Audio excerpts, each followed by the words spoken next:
Welcome back to Hoops HD, everybody. It is Monday night, January 31st. That means it's time for the Hoops HD report. I'm Woohoo! your host, Chad Sherwood, joined by a full panel of experts and one non-expert. Up top with me, David Dorman and John Titel. Down below me, straight to below me, here's the non-expert David Griggs, the puppet. I'm an expert. I'm an expert. That's Just why not I'm in here. basketball and maybe in No, in drinking or basketball, I'm an expert. getting arrested. But to his sides, we've Only got John because I'm an expert. Stalika, Rocco Miller from Bracketeer.org back with us again. I'm an expert. And um, we've got a lot to get to. Exciting games going on. We're recording this a little after 9:15 on Monday evening. But as we've been doing for most of these shows recently, I think we should start off with a blind resume again. I think it's one of our favorite things here. And if we can get the screen up, I'll cross our fingers on that one. We should have we should have the screen share coming up, which means we've got blind resume time. And I want to ask a couple of you about these two teams and ask you which one you like better, or are they even? And Rocco, let me start with you this time. Take a look at these two resumes without, like Griggs did last time, and giving it away in 3 seconds. Can you, if you figured one of them out? But do you like one of these better than the other? Well, if you're talking about an at-large opportunity, I don't think I could choose. I don't think I could choose the team on the right because they're 97th alone in net and that's almost a de facto disqualifier. Like anything. Oh, I know who that is. I know who that is. So the other team's 40 in net. Not that your own net matters usually, but if you're in that extreme, I just don't think you can get selected. So by default, I guess I'll favor the team on the left. All right. Well, if we go beyond I actually thought about actually covering up the net numbers this week because of I saw that difference. But if we go a little bit beyond that, Stalika, uh, is there an argument here that the team on the right is pretty close to the team on the left, at least? Well, we're talking about a team on the right that has a pretty horrid non-conference strength of schedule, but Yeah. their record away from home overall seems to be a respectable 4-5. Their record at home is pretty decent, but I have a feeling I know who the team on the right is. Yeah. Given what Chad had did to his board earlier in his bracket prediction. That might have been a minor giveaway. Let me go one other here. Titel. Is there an argument here for the team on the right, at least with those 2 road and 1 neutral wins in the top 2 quadrants versus just 2 neutral in the top 2 quadrants on the left? Yeah, for the team on the right, Stalika points out the non-conference strength of schedule is worse, but ironically, the strength of schedule is much better than the team on the left. And as you see, that's including the team on the left playing against the #1 net team in the country on the road and losing, albeit by 16 points. A very nice little schedule on the left, I think. Yeah, on the left is a team that's been in most people's brackets all season, had a couple of slip-ups lately. It is the San Francisco Dons. On the right, a team that I don't think anybody's discussed all season, quite honestly. Angry Frank's South Carolina Gamecocks. I didn't know who it was. Greg, does that kind of surprise you that the Gamecocks actually are not at the bubble, but comparable to bubble teams at this point? Yeah, it kind of does, to be honest, especially having watched them play a few times and not been impressed at all. The win over UAB at home was one that I kind of chalked up to UAB, kind of choking it away a little bit. They are not on the bubble and certainly not inside it, but I will say this, like with the schedule they have remaining, they can at least reach it. If they finish strong. Now, I don't think they're going to do that. In fact, winning at Mississippi State just because it's a road game against the team that's won a lot at home would be a big step forward. It wouldn't get them all the way there, but it would certainly get them a lot closer. It's within reach. But what about this San Francisco team? We've been high on them all year. Only 2 true road wins. Their biggest win, arguably, is a very close game against UAB. They've had missed opportunities. They blew it against St. Mary's. They had a second half lead against Loyola, couldn't hold on, did not beat BYU. A lot of these games are close, but eventually they have to win one. And are they running out of chances to do that? Well, when you're not beating teams that are in the NCAA tournament field, that's something I'm not going to look highly upon. And I think Joby would say the same thing, but he's not here tonight. Yeah. Yeah. Rocco, have you had the Gamecocks anywhere near your board? And maybe is it time to start taking a little look at them, especially if they look at the schedule at Mississippi State, home against Tennessee and Kentucky. The home games are favorable, at least. That the tough games are at home. Yeah, I would just say that for the time being, they're not on the short list. They wouldn't be in the next 20 teams out because they simply just look at all the wins. None of those teams are above the cut line right now. UAB is close, and Florida State's fallen off. But the way it stands at this moment, there's nothing really enticing to look at. Plus, you have those two terrible losses in Tier 3. Couldn't you also argue here that both teams beat UAB and isn't winning at A&M at Vandy and neutral versus Florida State a little better than beating Davidson and nobody? Well, so the Dons beat UAB in Vegas, which is different than South Carolina beating them at home. Okay.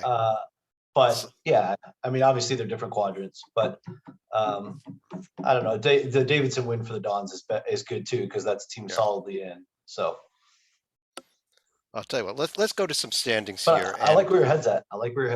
It's just a team that they really caught my attention this weekend when they beat A&M in the one of two games that were not SEC Big Challenge games. And talk about the SEC as a whole. SEC wins the SEC Big 12 tournament 6-4, challenge 6-4, which kind of surprises how much we've been praising the Big 12 this season. But I guess. Dorman, let me start with you. What game really stood out for you the most here in this weekend's games between these two conferences? It wasn't the best game, but Kentucky just absolutely went in to Fog Allen into Kansas on Saturday and ran them out of the building. Kansas looked terrible, to be honest. I like Kentucky's D. I like Kentucky's offense. They worked the ball. And Kansas looked out of sorts. I don't know if it was Kansas played bad, but Kentucky looked awfully strong on Saturday, and they are streaking at the right time. Like I said, that was one of the most impressive wins I think we have all season by anybody. Yeah. The other impressive win by the SEC, though, Sleeka, Alabama, albeit at home, beat Baylor. I don't think it matters when you consider that, as Titel has pointed out in the email thread, they've now beaten 3 teams from last year's Final Four. So go ahead and throw in a win against Gonzaga that was a de facto road game in Seattle. They also have the win against Houston, which was also at home. But the biggest problem for Alabama is, as good as the top is, the bottom just smells pretty awful, especially with Missouri and Georgia. That could give South Carolina a run for their money as far as bad losses go.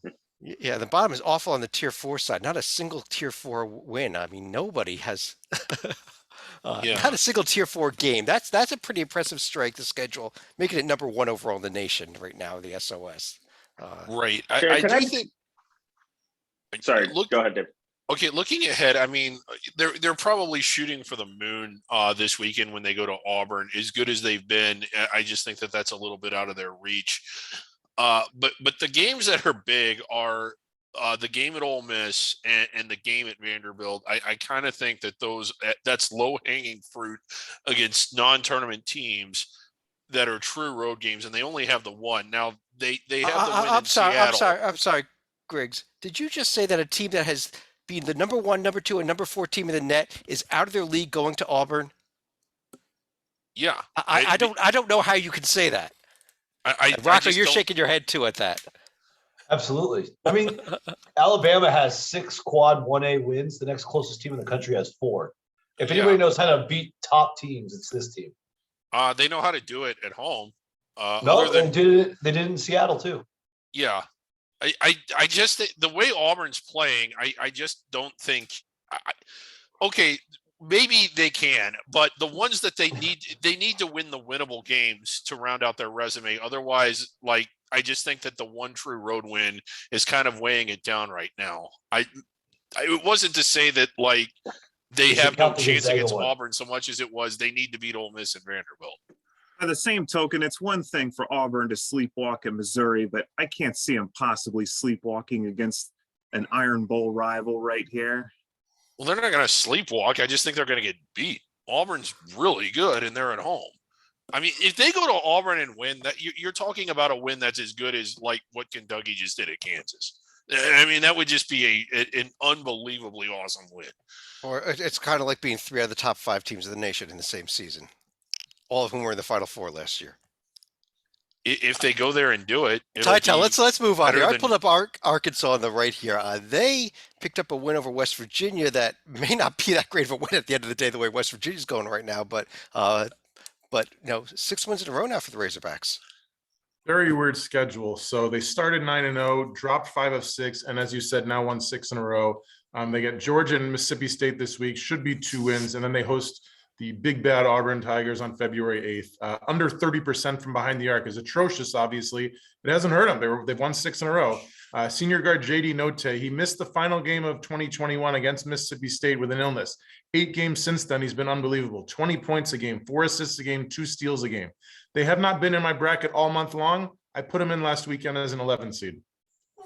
Yeah, this team, I think we gave up on, and we gave up on, and we love again now. It's kind of weird. Somebody's beeping at me there. I guess Rocco, one other team that I think worth a brief mention at least is the Florida Gators, way down there, right on the bubble cut line, but did bounce back with the Oklahoma State win, which doesn't move you up too much, but it keeps you from moving down, I think, right? Yeah, I mean, I did have Florida like 3rd team out on Friday, and now they're the 5th team out, so they actually did move down. But it wasn't because of them; it's because other teams just played great below them. But that Florida situation without Colin Castleton healthy is very treacherous. They were lucky to survive. They were down. If you look at the halftime stats, they were down. I'm sorry 13. about that. I hit the wrong button. Go ahead. Thought we were going to get the chop there, but they were down 13 at halftime in that game, Chad, and then had to come storming back second half just to win. They're a much weaker team without Castleton, so you got to watch out for that. If he can't get back soon, they're in a lot of trouble. They got three straight non-tournament teams coming up too, so that could be more bad losses on the way. Right. This week's schedule in the SEC has some very big games. A huge Alabama-Auburn game coming up tomorrow night. Yeah, that's going to be very hard for Alabama to win. Followed by Kentucky. Saturday, we've got Kentucky at Alabama. We got Kentucky at Alabama. We've got Arkansas with a game at Georgia, the home game against Mississippi State that was mentioned. So LSU with a kind of a week off with Ole Miss and Vanderbilt, I guess. But the other half of the SEC Big 12 challenge, of course, was the SEC. And let's talk about the 4 SEC teams that did pick up wins. Are you talking about the Big 12, Chen? The 4 Big 12 teams that picked up wins. I'm trying to make sure that I don't get music going off again during Rocco talking by moving my phone around and trying to talk at the same time. It's not. Somebody else just say something. Title, Big 12, Texas. How about that? The Longhorns lost 3 of 4 in mid-January to fall to 3-3 in conference play, bounced back 3 straight wins over Oklahoma State, TCU, and Tennessee. They cannot enjoy it that long. The next 4 are brutal. Texas Tech, Iowa State, Kansas, and Baylor. Good luck. One reason they beat the Vols by a single point, Tennessee horrible from the free throw line, 8 of 16, but it wasn't just an isolated incident. Texas opponents this year, the worst in the nation, 62% from the line. You'd think it will revert to the mean at some point, but not yet. Senior guard Courtney Ramey, he was bad in a home loss to Kansas State by 1 point a couple weeks ago. He only had 5 points on 2 of 8 shooting. The past 3 wins, he's been great. 14 points a game, 8 of 20 behind the arc, only 1 turnover a game. I have them as a 7 seed. Okay, Texas team going the right direction. Another big, huge win, I thought, actually, was TCU, Dorman, not taking it down LSU this weekend. Jamie Dixon doing an incredible job at TCU. I thought LSU would be just crush TCU on the boards, and athletically, I just thought they were too much down low. TCU played great. They got to play the pace they wanted. LSU looked frustrated. Jamie Dixon's game plan was perfect and dead on. TCU knocked down the shots they needed to down the stretch and came out as with a huge win. I know on this show we've debated TCU in, out, and TCU looks good and strong. I mean, this conference is loaded and they are hanging around. And that just makes Texas's win there earlier in the week look even more impressive to me. As someone that Agreed. was beating up on the Horns for not doing anything, they've certainly done things now. Yeah, and in fact, as we record this, TCU has an 8-9 point lead early on at Oklahoma this evening. So TCU doing it again on the road again, at least on the road this time. Rocco, on the other half of the Big 12, going in the wrong direction. I think we've a pair of teams, both Oklahoma and West Virginia. Am I right? I think you are. West Virginia's on a 5-game skid, including a home loss to that Oklahoma team. So you'd have to say West Virginia's even in bigger dire straits, although the other losses are to 3 protected seeds in Arkansas, who's also really hot. West Virginia is going to Baylor tonight. Not a good way to turn it around. Then they host Texas Tech on Saturday. Might not be another easy game at all. So this league is just really brutal. And every year there's going to be a team in that like 6th to 8th place range that's just going to, get brutalized. And that happens to be West Virginia at this current time. Yeah, that's Stalika. Oklahoma down double digits now to TCU at home. They lose this one. I think that 3-6 in conference is not a good place to be in a conference as strong, is it? Yeah, this is a team that looked like it was coming off of the ropes with the win at West Virginia, but that probably says more about the Mountaineers struggling big time right now, because the Sooners, you want to get a nice little winning streak going, but if TCU's suddenly looking pretty hot, that's a potential team you're competing against as far as an NCAA bid. So this is not a good development for the Sooners if this result holds up. Yeah, those 2 games going on as we record this, but the big game in this conference is tomorrow night, Texas at Texas Tech. Chris Beard's return. I don't know if you saw it on Twitter or not, but Texas Tech fans are already in his face as he arrived tonight. They are fired up. They're just so anxious. They're so happy to see him again that they're just so appreciative of how he put that program into the national spotlight, and they can't wait to see him tomorrow. I'm looking forward to the fireside chat that Chris Beard does before each game. I can't wait. Yes. Can't wait for him to go out there to all the people camping out and just do, pull up and do a little fireside chat with everybody. I'm sure it's gonna be nice, warm and fuzzy. And by the way, we've got Baylor, Kansas on Saturday, Titel. Just throw that in. Even after all those fireworks. I don't know if the winner of that game is a 1 seed, but they're looking pretty darn strong to me. Yeah, it's possible the winner and the loser of that is a 1 seed, but yeah. Wow, what a week in the Big 12. Let's jump over to the Big East now as we wait for one game to go final here as we record this show. Maybe go final, or maybe go about 10 overtimes for all we know. The Iowa Penn State game as we record this, but let's jump over to the Big East instead. And I guess let's start with Providence maybe. And Titel, Providence goes to Xavier, wins, then beats Marquette. How impressed are we? Very. So this team got blown out by 32 at Marquette earlier this month. All they've done since then, 5 wins in a row. Beat Xavier on the road by 3, won the home rematch with Marquette by 2. I understand they're close wins, but they are wins, so they get the credit. 3 winnable games ahead. They face Villanova twice in the final 15 days of the regular season. So I hope they have something left in the tank because they're going to need it. They also need to get some more consistency from the senior big man, Nate Watson. 18 points against Butler, scoreless against Xavier, 17 against Marquette. I have them as a 5 seed. They are trending very nicely. I'll tell you. Oh, man, I'm a little surprised you didn't have them even higher. Look at that profile. Wow. Well. First of all, Griggs, there are some asterisks by the Connecticut and the Wisconsin wins. Both teams will have the best players for those games. I don't see asterisks. Where are the asterisks?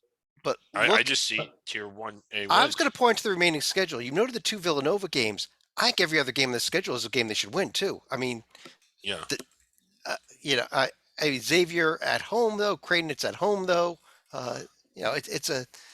This could be a very, very impressive winning streak they can go on heading into the Villanova games. Yeah, and Chad, all kidding aside, and that was, yes, there are asterisks by those wins, but with the way they've been playing, A, and then B, with the chances that they have in front of them, just like you mentioned, I think that they can basically say that with or without the asterisks, they belong in the protected seed range, and it wasn't the fact that those teams were shorthanded weren't the only reason they won those games. Providence has been fantastic all season long. I'm a little surprised that they're still not a little bit higher in the rankings. I think they're in the mid-teens. 15 Should they today. be in the top 10? I mean, look at that. Well, they're 15. They're 15 today and climbing. Yeah. One of the things is the predictive metrics down in the 40s. It's 46 Ken Palm is very, very mediocre. If But Joey were here, I'd ask him to possibly explain that. I agree. I don't understand that either. I can explain that to you, actually. Okay. Look at the fact that when they lost, it was blowouts both times. When they've been winning these big games, they've been close games. It's a funny metric to look at here. The Ken Palm advanced metrics, though, look at their luck rating, #1 in the nation. What that means is that Ken Palm is saying that their actual record is way better than what the record should be based on the way they've performed on the court. That's what the luck metric means. So a team with a super high luck, #1 in the nation, means they've won more than they should have based on what players they have and the way the players have played these games. And Chad, Ed Cooley was asked about that earlier this week, and he's totally embracing it. He's proud that they're #1 in luck. He wants to be #1 in luck every year, and he's happy to carry the title. I would love to be #1 in luck. I mean, I love his responses. It's awesome. Stalika, how about one of the teams that Providence beat this week? Your Musketeers.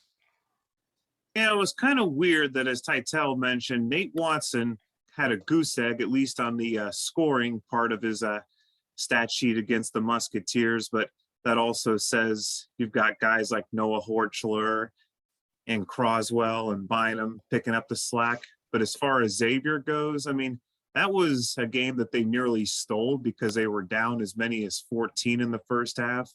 They came back, they took a tough loss, and then Creighton, it's almost like they got 2 games for the price of 1 because they fall behind 36-19, and lo and behold, the second half begins. They get a 19-0 run, and then it extends to 29-2 because the Blue Jays just couldn't figure out what to do on either half of the floor. But this is what happens when you get guys like Nate Johnson finally warming up from 3, Jack Nunge showing he can also be a deep threat from 3 as well. But you look at the Big East, you got Nunge, you got Noah Horchler for Providence, who can also hit the long ball. This is not a conference where you can just sleep on centers around the arc. I think this deserves a little more commentary. It was 36-19 at halftime, and before Creighton scored again, Xavier had the lead. Yeah, it was a 29-2 run. It was incredible.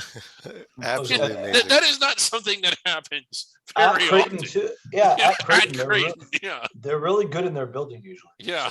Unbelievable. I'll tell you what. I'm Rocco. What about Creighton? Because I think you actually have them as a team that's out right now, which kind of surprised me. Despite some pretty good wins, including the Villanova and the Marquette wins. Yeah, I love those 3 wins. The at Marquette, the neutral BYU, the Nova. Those are all great wins. But you go quadrant by quadrant. The top 2, they're just 3 and 6. They're 8 and 7 in the top 3. And then you just look at the strength of record. They're just 70th. I mean, that's pretty far out of bounds. They're 73rd in their own personal net, and their non-conference strength of schedule, if you're going to give them one of those last spots, is 212, also very risky. If you look at their Q1, Q2 away wins, just something I like to look at for tiebreaker purposes. They have the 1 over Marquette, but that's it. So if they can start to build even a collection of tier 2s, like go win at Butler, go win at DePaul, things like that in February, I think they get right the ship. But for now, I just think there's a couple sexier options out of the beauty pageant that we get to select from.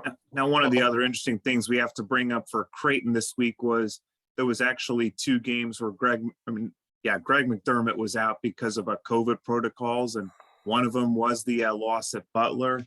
This is one of those situations where the selection committee would say, we would consider his absence. We're not necessarily going to excuse it. Right. Though they have said they will consider, which means that they will mention it, and they could all vote based on that. But I don't know that. I think you got to do. I like Rocco's point that you got to have a little more total meat to the. You got to win at Butler. I mean, look at the year they're having. Butler blew him out too. Yeah. Bad sign. Dorman, the team on the left is the Seton Hall Pirates. I don't think this is one of those sexier options that Rocco was talking about, though. They've been playing lately. Probably not. As I put together my bracket this morning, they were one of my last two to make it. They are 3-6, as you can see there in Big East play, but they've lost 4 of their last 5. Tomorrow they go to Georgetown. That is a must-have. They cannot afford that bad loss. Everyone is cracking Georgetown. They have to get that. But after that, the next 4 games will make or break their season. They're home to Creighton and Xavier. They got to get some momentum winning those 2, because then they travel to Villanova and Connecticut. These next 4 games will basically be everything for Kevin Willard's Pirates. Griggs, one more team quickly in the Big East here. I pulled the Yukon Huskies up on the right there. It seems like this is just a team that maybe it's just because they really had a tough games in a few weeks, and we haven't really been discussing them much, but very quietly a very strong profile, I think. It is really strong, and it isn't just that their profile is strong. I think that their team is good. You know, the only team that's beaten Auburn did it on a neutral floor, a really nice win at Marquette, some other like nuggets, you know, the win at DePaul, not easy, nice neutral floor win against St. Bonaventure. But I hate to steal Tytel's thunder, because I know that this is his field, but look at these losses. 4 points against Michigan State, who I think is a solid protected seed, a close loss to Providence, who we just got done talking about, and then 3-point losses to Seton Hall and West Virginia. So when you add all that up, you know, they're not that many points away from not having any losses. Yeah, and a much bigger week this week with Creighton and at Villanova for them. Huge week actually for the Huskies. Yeah, but no, this Yukon team is, I think, better than what they're getting credit for. They're good. In fact, here's the rest of the upcoming schedule for the week. We noted some of these games already. The Creighton Yukon game tomorrow. The Yukon at Villanova on Saturday. What else have we got there? Villanova at Marquette on Wednesday. So lots of big games here on the schedule. But I think we can now go over to the Big Ten, because the game we were watching has gone final. And maybe as we head over there, Rocco, Iowa goes and loses a game at Penn State, and after already having a bad loss at Rutgers earlier, and Hawkeyes in bad shape now. They're now fall to 4-6 in the conference, not 4-5 like it's on the screen. Yeah, so for the Hawkeyes, you're looking at a team that is kind of middle of the bracket, like in that 7-9 range before today. They've got a big hole. They haven't won a game on the road against a team in the field. And the problem is when you're in the Big Ten, you get multiple chances almost every week. So it's hard to know. Keegan Murray is clearly one of the best scorers in the country. I think they have a fighting chance against most teams. There's some of their metrics that aren't great, but the predictive people love them. They were number 20 if you average out all the predictives this morning. So I'll probably take a couple spots back, but in general, like they're still very selectable, and they're going to have a lot more chances. So I'm curious to see where it goes.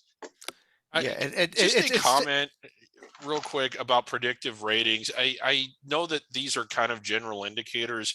The idea that the predictive ratings like Iowa more than Providence is a little bit preposterous to me. But I know I hate that. I hate that too, honestly, as a traditional bracket guy. But when you're in the middle of the bracket, it just seems like the selection committee cares more about that for seeding than anything else. It seemed that way last year. Wow. Yeah, when you're closer to the cut line, I think it's the other way around. Well, Rocco, I think my problem with Iowa right now is with the Penn State loss. They now have 2 losses to teams that are not going to make the field. They only have 1 win over a team that is going to make the field as an at large with Indiana. You could throw Longwood in there as a second tournament win, but that's not quite a real tournament win. It could start getting out of balance. We see this with the Big Ten almost every year, where there's a team or two that they get stuck in the middle, and then all their quad records just get thrown out of balance, and it's hard to select them at that point. And that could happen here. Let's go up to the top of the Big Ten, though, and both Tytel and Dorman, I know you want to speak about the team on the right. Let me start with you, Tytel. The Purdue Boilermakers, they are looking pretty darn good right now, huh? Bounced back from the loss at Indiana a couple weeks ago with 3 good wins. Beat Northwestern by 20, beat Iowa on the road by 10, hung on for dear life to beat the Buckeyes by 3 on Sunday. They head to Minnesota Wednesday. They host Michigan Saturday, a couple winnable games. They get it done inside. 57% from 2-point range is number 8 in the nation. They get it done from the outside. 41% behind the arc, number 3 in the nation. And sophomore guard Jaden Ivy, he missed the Northwestern game a week ago with a hip injury, saved their season on Sunday with a game-winning 3 in the final second to beat the Buckeyes, just as he did in Columbus last year. He's a Buckeye killer. A lot of people have them as a 2 seed. I put them up to a 1 seed this week ahead of Kansas UCLA, partially because of that game, partially because they're that good. Dorman, you agree with him? 1 seed for Purdue. John stole everything. John must have taken my notes this morning because they moved back to the 1 seed. I'm right with John on that. They looked really good doing it. My one problem with Matt Painter is he's got to let Jaden Ivy go. In Purdue's offense, it's very set. Painter likes to control it. He likes everyone to work within the structure of the offense. He's got to let Jaden Ivy go. This kid is a stud. This kid is a professional player, and he can score. Going down the stretch here and going into the tournament, let him go. Let him shoot a little more. Let him get hot because he's a guy you can ride in the tournament to the Final Four. Get Ivy the ball. Yeah, and let's take a look at the rest of the Big Ten here. Stalika, Illinois sitting there at 8-2, Michigan State at 7-2, but are they as good as Purdue? And they are ahead of them in the standings. Well, Illinois did get the head-to-head against a shorthanded Michigan State team, but that was another game where the Illini had to hang on for dear life. But once Coburn is healthy again for the Illini, it should also give them a bit of a boost right here. But I still have a feeling that Michigan State's probably going to have a little more staying power right now as far as the regular season goes. Yeah, and Griggs, just when we're starting to talk about Michigan Wolverines getting back into something, Michigan State just handed it to them this weekend. Yeah, they did. And you can't really expect them. I mean, a team that's clinging to the bubble and not even really on it to beat a team that's clearly a protected seed. But yeah, they did get hammered, and they just didn't even look like a tournament team. They have at times, but more often than not, they haven't looked like it. I don't know. I mean, we always speculate who's the team that's outside the bubble that's going to thunder down the stretch and get in. Could it be them? I guess it could be, but from what I've seen, they've shown no signs of being able to do it, at least not consistently. But if they win it, with that being said, I probably just guaranteed that they were going to win at Purdue on Saturday. And how about this game Wednesday, this Whiskey at Illinois game? Wow. Yeah, I was going to say that's probably the game of the week this week in the Big Ten. Honestly, I think as much as I hate to interrupt, Chad, I think the game of the week is going to be on Saturday. Can Michigan State overcome the curse of Jersey Mike's? I think you're right.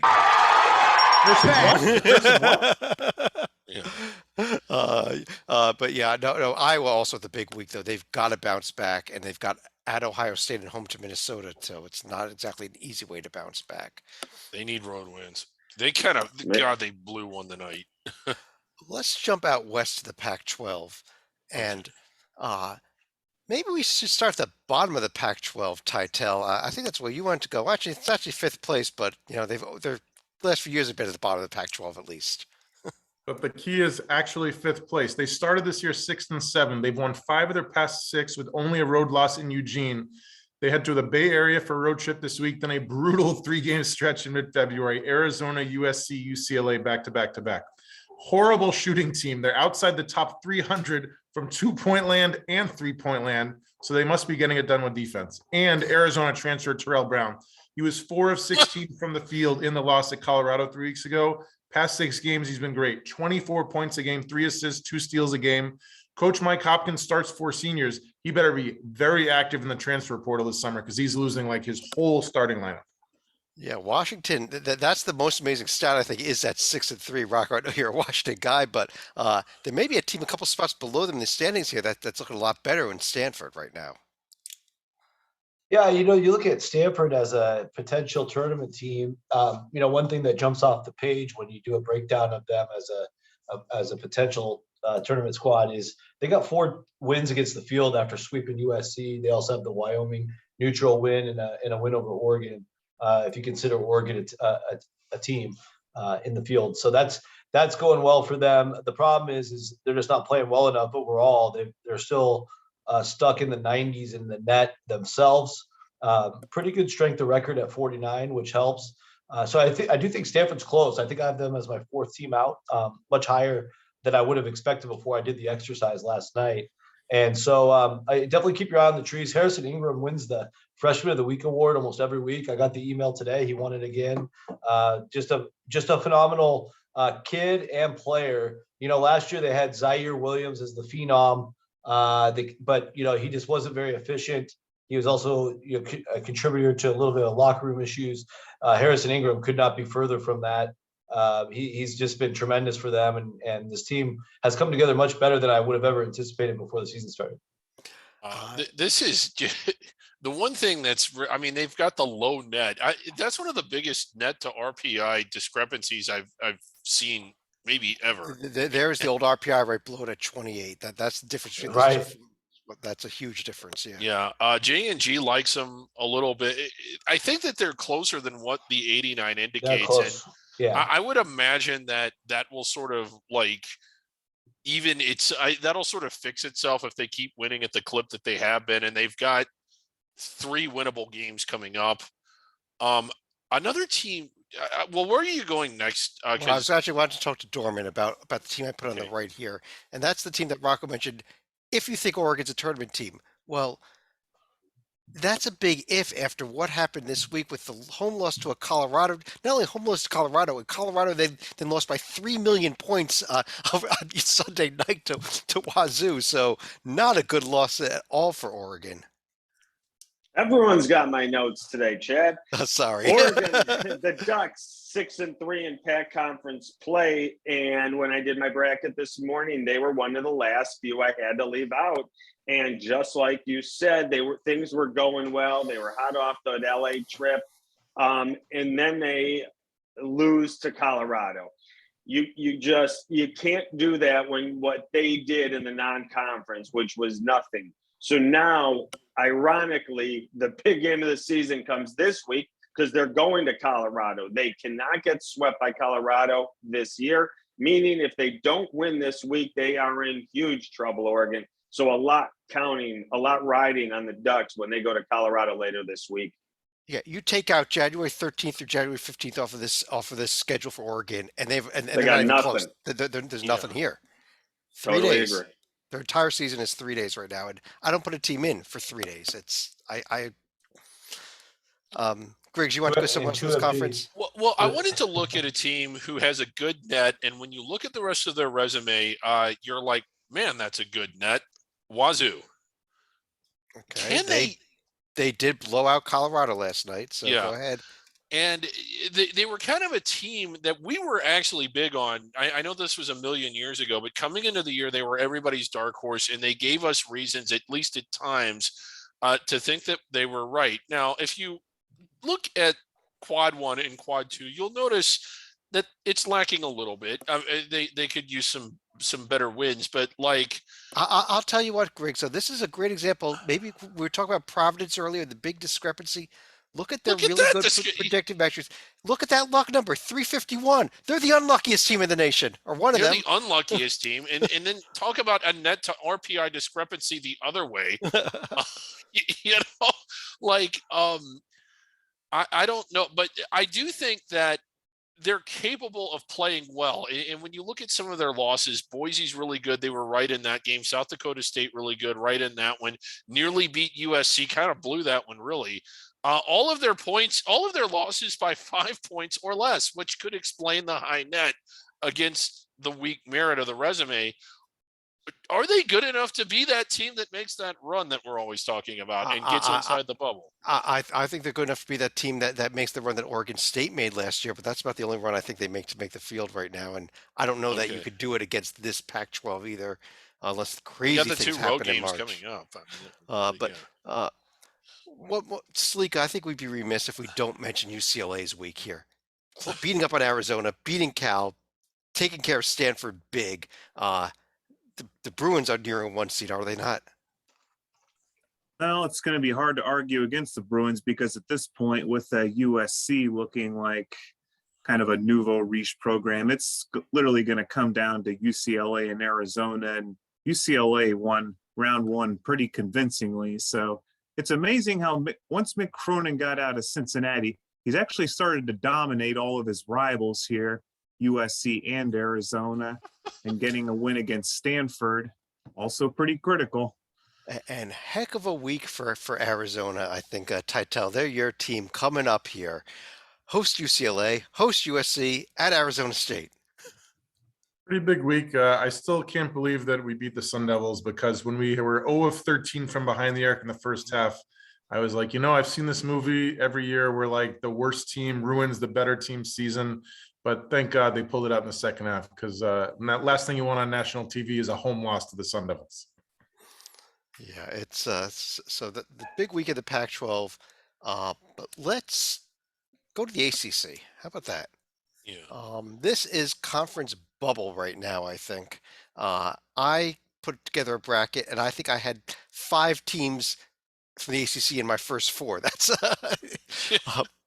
but we've got beyond Duke, who did continue to win, pick up the big win over Notre Dame tonight, even blew out Louisville. We've got this group here of maybe Miami on the good side, but North Carolina, Notre Dame, Wake Forest, Florida State. Rocco, let me start with you here in this ACC group. We got the few teams we liked. I think Wake and Florida State are heading in the wrong direction, are they not? Yeah, I think they are. It's kind of like a pregnant Mountain West, just a much larger version of the Mountain West, besides Duke, of course, but just so many teams that are in that like 50 to 110 range. And, you like to think Notre Dame beating Virginia on Saturday meant something, but obviously we saw Notre Dame today, and it really didn't do much for their metrics after Saturday was all said and done. So you've got a situation where, like, the way I see it is Carolina is really solid in both strength of record and predictives, both in the 30s, but they're 0-6 in all their meaningful games. And on the flip side, they're undefeated in all the other games. So it's one of the most bizarre resumes out there today. I think that'll change over time. They're just an unbelievable home team, terrible road team.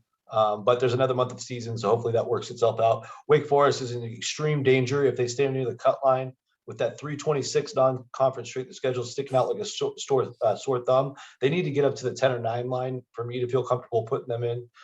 Right now, I put them as the first team out. I think they grade out as a team that should be in, but with that and really no precedent of a team getting selected that close to the cut, I'm putting them out. And then you've got Notre Dame, who's close but just got blown out tonight. Florida State keeps sliding, and Virginia Tech's just a mile away with all their quadrant record issues. I think they're 6-10 against the top 3. They're 11-10 overall. You're not getting it. You're not there. No. Yeah. So you got a lot of teams that sound good on paper, but then when you start to really look at it, you're like, man, this is bad. And well, Titel, let's start with this North Carolina team that's on the right there. This is one of the strangest profiles I've ever seen. Right. And I don't know what to. I understand putting them in, and I understand Griggs telling me they shouldn't be anywhere near the field, and I want to agree with both of you. So there are some puppets that want to push this. That wanted to push this team off the bubble a couple weeks ago. They had back-to-back losses at Miami and Wake by 18 plus points each. Terrible, right? Coach Hubert Davis has somewhat righted the ship. 3 straight wins. They scored 100 against NC State. They're 15-6 overall, and somehow they are 1 game out of first place in the ACC. They head to Louisville Tuesday. They hosted Dukies on Saturday. Top 20 in the nation behind the arc, 38%. Sophomore guard Caleb Love, he was terrible in those back-to-back losses. Only 14 combined points. He made 5 of 27 from the field. I'm happy to report, as Valentine's Day approaches, Love is alive and well. During the 3-game winning streak, he scored 20 points a game, made 9 of 18 behind the arc, 4 assists a game. I have them as one of the last teams on the right side of the bubble. Yeah, the game at Louisville has no head coach anymore. They're losing their top players who are getting thrown out, so I give them a good chance there. But Griggs, they're playing some team called Duke on Saturday. Well, I think it's time to check in on something. Our rivalry checker. Oh, yes. Yes. Oh, we haven't seen this in forever. The rivalry checker. Let's find out some information about North Carolina and Duke here. Let's see what it says. 8 miles apart. They've never made the NCAA tournament. That is amazing. That is incredible. Like, and really, like, how does it know that? Like, what's the program? There's all kinds of calculations in here. This workbook does everything. It does everything. 8 miles apart and have never met in the NCAA tournament, and that isn't likely to happen this year, or shouldn't, if North Carolina's profile doesn't get any better. Michigan outside the bubble, not good on the road. Virginia Tech way even further out and even worse on the road. They have not done anything. I'm with David on this. I'm with David on this. They don't have a win against a tournament team. I know 7-3 sounds good in the ACC, but this isn't your usual ACC, so I don't really give it that much. If North Carolina, if we were dealing with a different school and this was South Carolina, I don't think they'd be anywhere close to the bubble. They have 2 more opportunities in each game with Duke. Besides that, I don't see an impressive win. But Miami's really good. They score the ball. They lost to Miami. I really think Miami and Duke are the only 2 teams worthy of bids from the ACC. Well, I'll tell you what, like North 4 Carolina. of those 7 wins were against Georgia Tech and Boston College. Right. I'll tell you I'm what, with you. North Carolina, every single one of their losses was against a team that's either in the field or close to the field. The Notre Dame loss, for example. And they do have a win against the field with the Appalachian State win. Come on. They're my Sun Bowl representative right now. I stand corrected there. Notre Dame at least beat Kentucky, which will probably be a 2 or 3 seed come Thursday's show. Yeah. Right. Let's keep rolling things along here. Stalika, the upcoming schedule in the ACC. Any games here that you're really circling besides maybe the North Carolina games? I'm probably going to look at Florida State and Clemson on Wednesday just to see if Florida State can get out of their cold spell right here. And then you have to fast forward to Saturday where they're also going to be hosting Wake, which is going to be pretty important for both teams. Yeah, that's probably the game of the week here, because that may be the winner in, loser out in next week's brackets, at least at this point in time. Let's jump over to the American conferences. We're kind of trying to stall a little bit here while we wait for another game to go final. And let's see here. Stalika, how about a couple teams here in the American, actually. Stalika, I know you want to talk about 2 of them, in both Cincinnati and SMU, correct?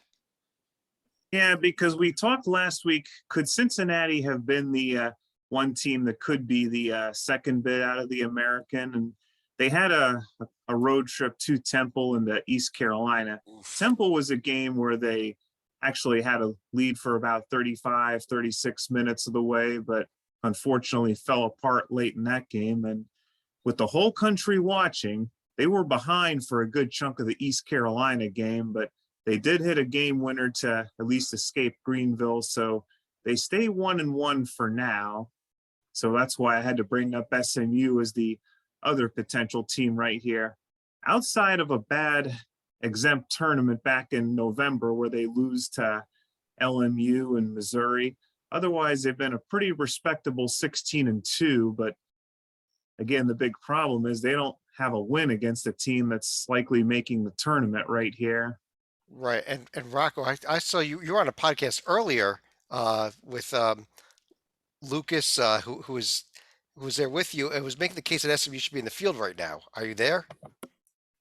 No, I think he had him like first 4 out. But I think it's first 4 out. You're right. Yeah, but I'm not even that close, honestly. I'm pretty far out, like 10 spots out. The reason for my reason there is they've only played 1 tournament caliber team. They lost that game. They're only 1-2 in the first quadrant and a half, 2-2 in the first 2.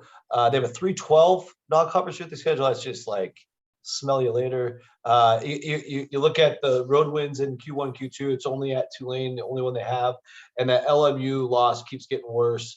So their strength of records in the 50s, their own nets in the 50s, and they have that bad loss that's now in Q4. And yeah, there's just way too many things on the wrong side of the equation right now. I do like the team in general. I like watching them. I think they're good. It's just one of those things, just not enough opportunities. Well, 2 games against Houston left, so that's going to be That's where it. they get their shots. That's it. And the conference tournament is in their backyard, which always helps. Yes. Titel, should we talk a little bit about Tulane? Only a little, I promise. Okay. Started 5-7 this year. Home losses to Southern and Charleston. They have won 4 of 6, 9-9 overall. Somehow third in the conference standings at 6-3. Their reward for all that, they get to go to Houston on Wednesday. They're probably going to lose by 20 points. Coach Ron Hunter has one of the youngest teams in the country, including LSU transfer Jalen Cook. He missed the loss to Charleston with a hamstring injury. In the 9 games since then, 20 points a game, 3 assists a game, 26 of 60 behind the arc. So the future is bright. The present, The 6-3 conference start is very impressive for this program. But it is, and Bright I'm side actually, I'm 100% with Titel. I think Ron Hunter is really starting to turn the corner. They're not there this year, but you can see that they're on the road to get there. And I think in the next year or two, you're going to be hearing from this team. And what's funny about Tulane is they're only halfway through their conference schedule. They've already tied their high water mark for conference wins in the American right here. They're going to smash that this year. Yeah. And Ron Hunter can dance. Yeah, you can. I got Houston up there on the left, a team that's now won 10 in a row, despite being so shorthanded. So keep a look at them, especially as they get the 2 road games at Cincinnati and SMU coming up.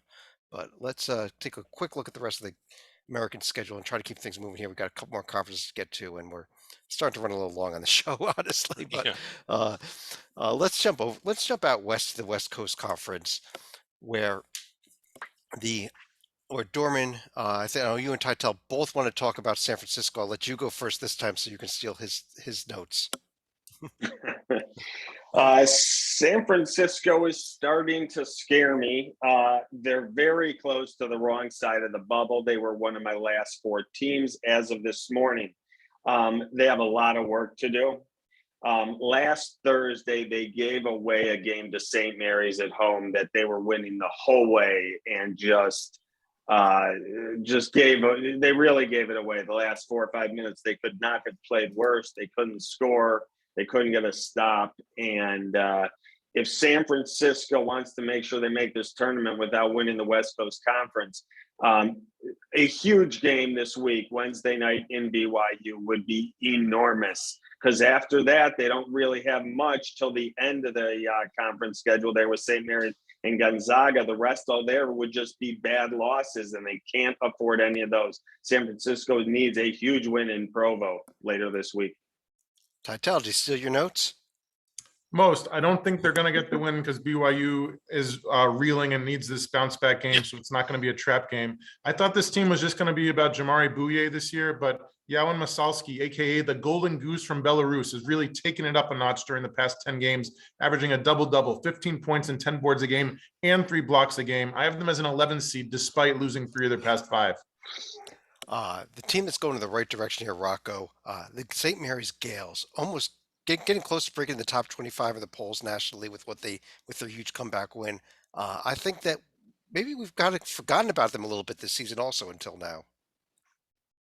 Yeah, I mean, I've never really been worried about this team for whatever reason. I just love the coaching, the defense, the depth. I mean, Tass was a monster in that comeback win on the Hilltop to beat the Dons, and they've got the BYU loss was pretty ugly, but St. Mary's will lose ugly sometimes. They lost ugly to Colorado State as well.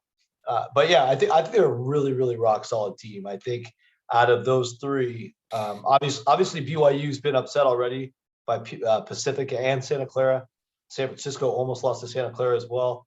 I think St. Mary's is the least likely to get upset because they're just so rock solid. They played a pretty good schedule. Like Missouri State came to town.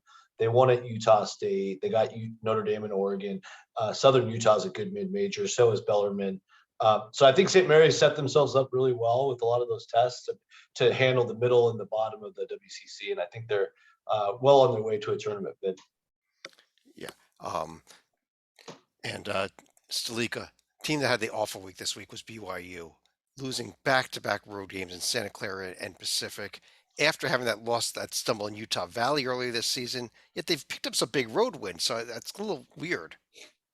Yeah, they do have some road wins here, but now they're getting perilously closer to the wrong side of the bubble right here. But the one team that seems to actually confound me in this league is, pull up their profile, the San Diego Toreros. I'm still trying to figure out how they are still third in this conference, because I don't think they've had a win against any of the big four yet that I could recall offhand. I think you should look at the upcoming schedule where they've got a lot of those games still to come here. That might be. Yeah, what they're it looking was at. very backloaded. Yeah. I mean, overall, their best win is at Nevada, but that's not a WCC game right here. Yeah. Right. And the upcoming schedule here this week in the West Coast Conference, Gonzaga at BYU Saturday is after San Francisco at BYU. So a huge game, huge week to be going to BYU home games. Yeah, and this is a hard week to pull themselves out of it. We mentioned the San Diego, San Francisco, or the St. Mary San Francisco game. Rocco, you were there, weren't you? I was there, yeah. Yeah, kind of a So remarkable. no, the Santa Clara San Francisco game, Oh, Santa Clara, San Francisco. But I was talking which about. was remarkable. Yeah. Yeah. San Francisco or St. Mary's, it's the Battle of the Bay. It's another big rivalry. Do we have time, Chad, to check the Hoops HD rivalry tracker? Sure. What two teams are we checking in here again? Gales and Dons. Yeah. Trust me, so- it's basically like driving from my house to the Dons gym. It's So we're great. checking Yeah. in San Francisco versus Yes. St. Mary's. San Francisco versus St. Mary's. Okay, let's just find out how far apart they are and whether or not they've ever met in the NCAA tournament. That's gonna take Okay, yeah. a minutes here. They've been here. Let's go do the math. Let's check. I think this could be an exciting one. Yeah. Uh, Oh, Yes. look at that. 8 miles apart. They've never met in the NCAA tournament. Look at that. Yeah. And a fun fact is Todd Golden used to play for St. Mary's, and he's never beaten them as a coach. Okay. And I'm sure in the case of San Francisco and Oakland, 8 miles apart, but one World Series. Yeah. Sore subject. Yeah. The Atlantic 10 saw Davidson lose a home game to VCU, did bounce back, but struggled against LaSalle. But, Dorman, Davidson, are they still okay? Was it just a minor blip with this VCU game? I think they're okay because they're a solid team, extremely well coached. McKillop does an unbelievable job. The team I can't take my eyes off, VCU. I like the Rams. They're starting to really play some good basketball, putting it all together. Good time to do that. I think VCU might be heard from in the conference tournament there. But Davidson, not to avoid the question, they've got some great wins there, as you can see. They did win in VCU. They're very good. They're solid. They just don't blow you away when you watch them, but everything they do is good. So, yeah, I think they're a dangerous team. And I think the St.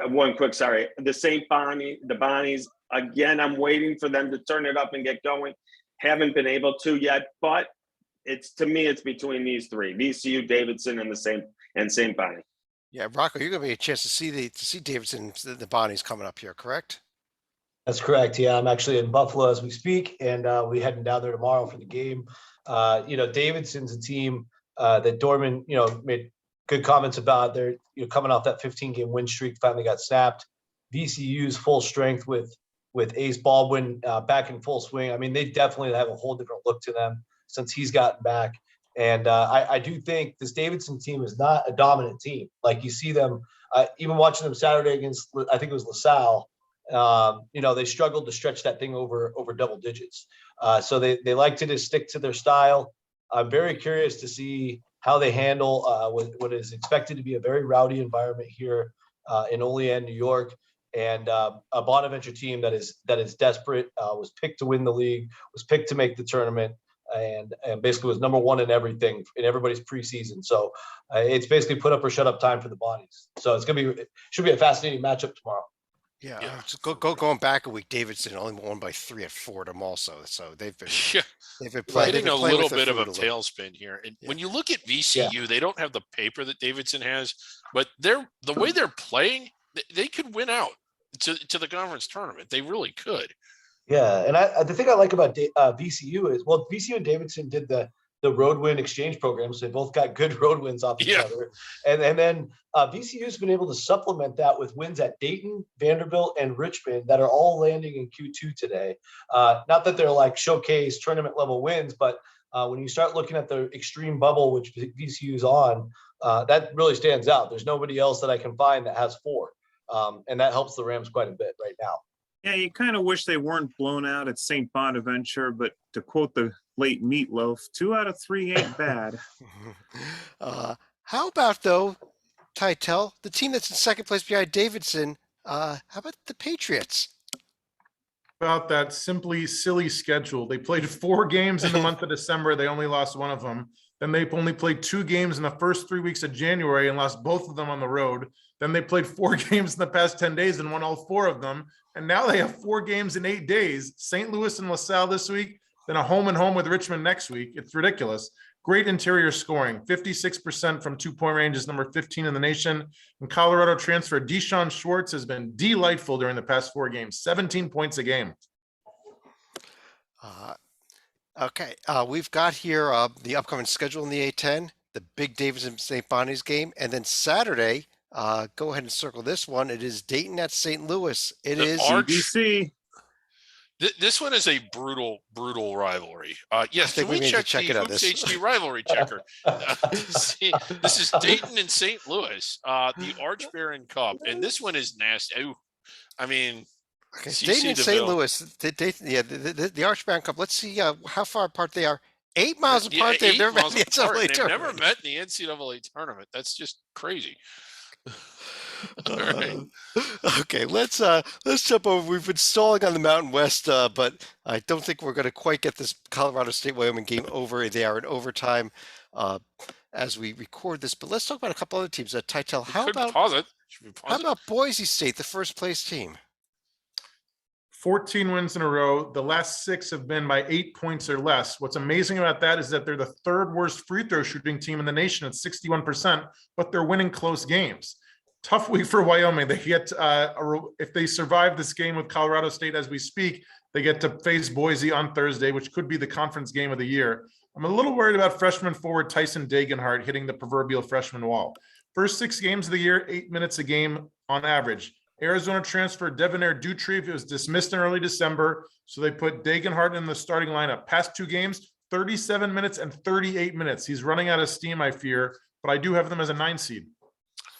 You have them as a 9 seed. Dorman, how about the rest of this conference, especially San Diego State, who suffered the bad loss to Utah State this week? Yes, they did, and they can't afford that because this conference is rough. They got some big games coming up, but Boise State, Wyoming, Colorado State, San Diego State really cannot afford any more bad losses. It just can't happen anymore. So they go to Colorado State later this weekend. They might really need that mentally to get that team back on track, because then again, Nevada, San Jose State, Air Force, and then it doesn't get strong again till they have to go to Boise State in a home game against Utah State. San Diego State must start getting hot and get on a run if they want to make the tournament. Talk about a team that is getting hot and to make a run for the tournament. Salika, as we record this, Wyoming is putting the finishing touches on a home win over Colorado State. Only be a tier 2 win actually, but by Colorado State being 36 net heading into this game. But how about Wyoming? Yeah, I think we can't stall any longer because it's going to be, looks like an 84-78 final score right here. And yep, that's going to be a pretty big one, especially since Wyoming was in danger of blowing a 6-point lead at the final minute of this one. Colorado State came back, but missed a free throw in the closing seconds, which forced overtime, and you throw in foul trouble for David Roddy where he fouls out. That cost the Rams right here. And as good as a win this was for the Rams, I mean, for the Cowboys, the Rams are suddenly looking at their first 2-game losing streak of the season. Yeah, and in a bit of a tailspin here. I was going to say that now with 3 conference losses, Griggs, for the Rams. Yeah, and one of them not a good one at home to UNLV in a game where they just really looked pathetic. Now, It's hard to win at Wyoming. They're a good team, and they're very good at home. So I wouldn't call this a major setback as much as it was a missed opportunity at a really big win. But when you look at this profile, other than St. Mary's at home, they haven't really beaten anyone of note. Mississippi State, horrible away from home. Creighton, I forgot about that one. The Creighton win's pretty good, I suppose. Creighton one's decent, but Creighton, a team that we talked about, how they're heading in the wrong direction as well. Quick Yeah. look at the rest of the upcoming schedule this week in the Mountain West, and then we'll go to final thoughts. And we've got I guess we got Boise State at Wyoming coming up on Thursday. We mentioned that earlier. That's probably the other big game That's a on the huge schedule one. here. And San Diego State, Colorado State on Friday. Those are the two huge games here in this conference. On that note, though, let's go to final thoughts. And Tytel, I'm going to start with you while I have the screen share off. I know you want to speak about this guy that's coming up on the screen. So I think it's time for a little career retrospective for Coach Bruce Pearl. So I'll run through it. 1995, he wins the Division II title as coach at Southern Indiana. A decade later, in 2005, he leads Milwaukee to the Sweet 16. 5 years later, in 2010, he takes Tennessee to the Elite Eight. Then he gets fired the following year after being charged with unethical conduct. Then he goes to Auburn. 2017, his associate head coach, Chuck Person, was arrested for corruption and bribery. Pearl was cited as being uncooperative with the internal investigation. 2 years later, 2019, he gets Auburn to their first Final Four. This month, he got the #1 ranking for the first time in Tigers history. Last Friday, he got a new 8-year contract that's going to make him coach for life. I don't know what the future holds for this guy, but he could end up with 800 wins, multiple Final Fours, and he's already the 2006 National Coach of the Year. Does this guy have a Hall of Fame resume? I don't know. Yeah, I'd say so. Okay. It's tough because hey, who weren't Hall of Famers? Kurt Schilling's not a Hall of Famer. Barry Bonds is not a Hall of Famer. There's a lot of guys that don't get into the Hall of Fames in their sports because of things more off the field and off the court. So I think it's an interesting debate, actually. Let me pull the screen share down and run through the rest of you here. Stalika, let me go with you next. Yeah, we mentioned Jaden Ivy hitting the game-winning 3 against Ohio State for the second year in a row. He could be in some rare and elite company because let's not forget, we could be looking at potentially the first mother and son duo to win national titles. His mother, Niele Ivy, who is the head coach at Notre Dame, she was a member of the Irish team that ended up winning the national title in 2001 against, of all teams, the Purdue Boilermakers. Talk about coming full circle. Good point. Good one. Dorman. I'm going to stick out west and the West Coast bias. And I mentioned it when Chad asked me to speak on a few teams. I still am a strong believer the West Coast Conference deserves 4 teams. I still believe the Mountain West deserves 4 teams. The problem with it is the committee's going to have to take bids away from conferences they usually give, and it's going to have to start in the ACC. Again, I only see Miami and Duke that are worthy of teams that belong in this tournament unless someone really turns it on, but I just don't see it. And beating up each other if someone gets hot without beating Miami or Duke is not that impressive. I hope the committee is not on their ACC bias and what's best for the tournament and TV ratings and big blue bloods. The West Coast and the Mountain West is playing great basketball this year. They're going to lose some games because they're going to beat up each other, and there's tough road trips in those conferences. But that's great basketball, and the committee needs to reward them. Yeah, they do. I hope they do. Rocco. Yeah, three quick ones. WCC, as Dorman was talking about, I'm telling you guys, Santa Clara was lights out against San Francisco on Saturday night. That game was unbelievable. Back and forth, 88-85 regulation game. Both teams shot the lights out. Jalen Williams is an NBA player. And, Vronkic had mono for over a month. So Santa Clara is finally back to that November form. I'm just saying they knocked off BYU last week. Watch out for them down the stretch. They're going to knock off more teams that could complicate the 4-bid thing. But Santa Clara is back in the top 75. I just think that's a great offense. Need to learn how to play defense. Next, Mick Cronin, lifelong Bengals fan, adopted Rams fan. What the hell is he going to do for the Super Bowl? Don't bet against UCLA this week because Mick's on fire. And then lastly, the luck rating. Ken Palm's model, if you look at the schedule, you can pick any team you want. You'll notice if you just look at the wins and losses, you'll get one record. But if you add up all the percentages, you get a different record on most teams. And that's kind of how the luck model works. It's basically assuming that if you have a lot of close games, you're going to win 50-50, right? But I think there's more to it than that, because over the last few years, I've noticed there's teams that are constantly winning, like Providence this year, and teams that are constantly losing, like Wazoo this year. And I think there's a lot to do with like late game situations, coaching, who has the best go-to clutch crunch time guys, and who has just horrible, idiot, dumb decision makers. And that's how you can like predictably get in the top 20 luck or bottom 20 luck if you start to see those tendencies. And I think Providence and Wazoo are perfect examples. I think that's Rocco, great. you mentioned Mick Cronin as someone who's a lifelong Bengals fan. There is a season ticket holder among the D1 coaches I did not expect to hear, and that's Dan Hurley out in Yukon. Bengal guy? Big Bengal guy? Big Bengal guy, Yep. yes. Oh, wow. Good for them. Greg, do you want to finish off the show here? And the screen share should be available if you need it. Okay, yeah. So I just wanted, Stalika talked about Cincinnati a little bit earlier, and here's what they did over the weekend. They've had a lot of rough goes. Can we see that here?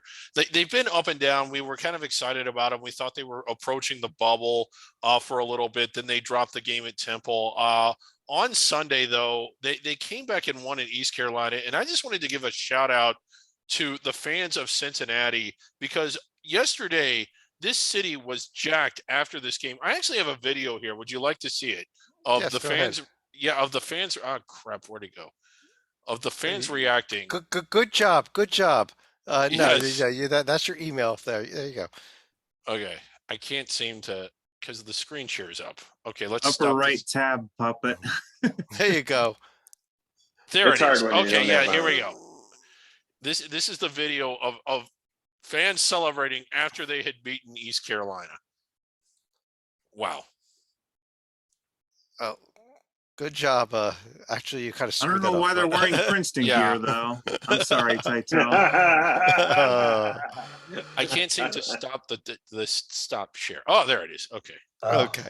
All right. Well, that did not go as well as planned. But on that note, I do want to thank everyone for joining us. That stunk. As behalf of John Titel and Rocco Miller, check him out at bracketeer.org up here. David Dorman right below me. John Sleeka to one side. David Griggs to his other side, who is probably going to be thrown off of the show, at least never get to use a screen share again. Good idea. I'm Chad Sherwood. Thanks for joining us. We'll be talking to you again real soon.